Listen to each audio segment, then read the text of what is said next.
வரலாறு என்பது தானாக உருவாவதில்லை. தியாகமும் வீரமும் கொண்டு உழைப்பவர்களால் செதுக்கப்படுகிறது.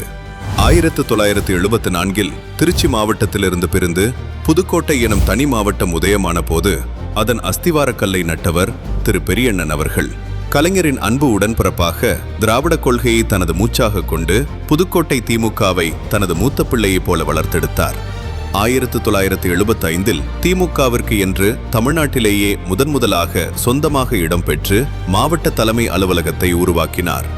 வானம் பார்த்த பூமியாய் தவித்த புதுக்கோட்டையின் தாகம் தீர்க்க விராலிமலை வழியாக காவேரி நீரை கொண்டு வர பெரியண்ணன் அவர்கள் தீட்டிய திட்டம் திட்டக்குழுவில் இருந்த IAS அதிகாரிகளையே வியக்க வைத்தது.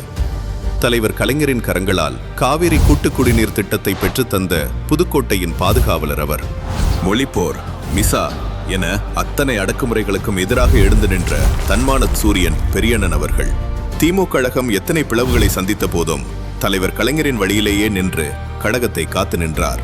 தனது இறுதி மூச்சு வரைக்கும் திமுக கழகத்தின் வெற்றிக்காக உழைத்த பெரியண்ணன் புகழை போற்றும் விதமாக பெரியண்ணன் கட்டிய புதுக்கோட்டை திமுக அலுவலகத்திற்கு பெரியண்ணன் மாளிகை என தலைவர் கலைஞர் அவர்கள் பெயர் சூட்டினார்.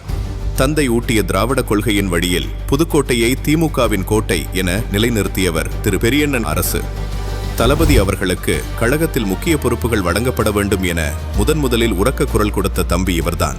தலைவர் ஸ்டாலின் அவர்களின் நிழலாக என்றும் மாறாத விசுவாசத்தோடு இயங்கும் போர்வாள்.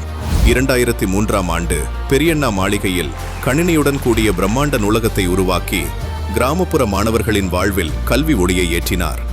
முதலாக புதுக்கோட்டையில் இணைய திமுக பயிற்சி பாசறையை தொடங்கி இவர் செய்த செயல்கள் அத்தனையும் புதுக்கோட்டை மாவட்டத்தில் திமுகவினை இரும்பு பலம் கொள்ள செய்தது.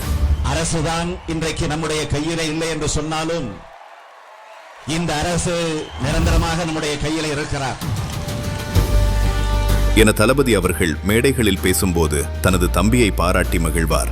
அந்த திராவிட பாரம்பரியத்தின் தொடர்ச்சியாக 3ஆம் தலைமுறையாக தாத்தாவின் சேவையும் அப்பாவின் வேகமும் ஒருங்கே அமையப்பெற்ற மருத்துவர் அபிநயா அரசு அவர்கள் மருத்துவ சேவையின் மூலமாக மக்கள் பணிகளை செய்து வருகிறார். பெண்கள் அரசியலுக்கு வர வேண்டும் என்ற தலைவர் ஸ்டாலின் அவர்களின் லட்சிய அரசியலால் உந்தப்பட்டு புதுக்கோட்டை தொகுதியில் மக்கள் பணியாற்ற கழகத்திடம் வாய்ப்பு கேட்டிருக்கிறார். இந்த புதுக்கோட்டை திமுகவின் விழுது.